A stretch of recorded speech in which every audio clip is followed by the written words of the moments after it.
모바일 문화를 혁명적으로 이 세계 속에 번창을 시켰습니다. So makita din po natin sa pamamagitan sa panawagan ng mga mobile ay ito po ay nagiging isang way din para sa kanya. 굉장히 편해졌죠.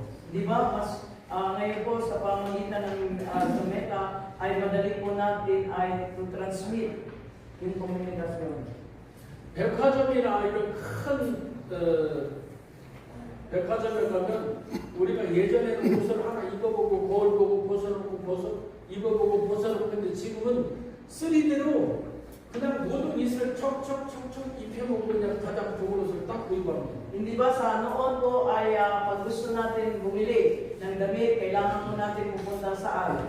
Sa mall. Di ba? Sa mall. So kailangan mag-check natin. Pero ngayon, hindi na kailangan ay sa pamagitan through Google, through Shopee, di ba? Ay madali po natin magpili. So, connect.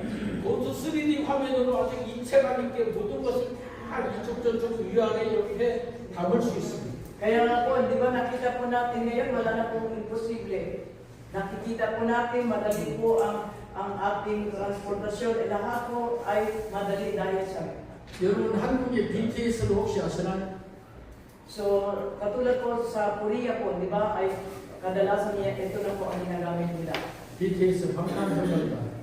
So, sa Korea po ay very advanced na po, pero sa atin ay dito marami pa nagagamit.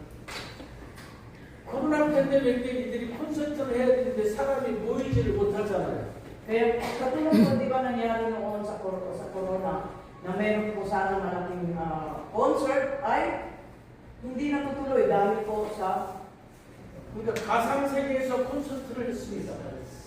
kaya nga po hindi po tayo pwede mag-connect or sama-sama dahil sa matinding virus. 1,200만 명이 모였습니다.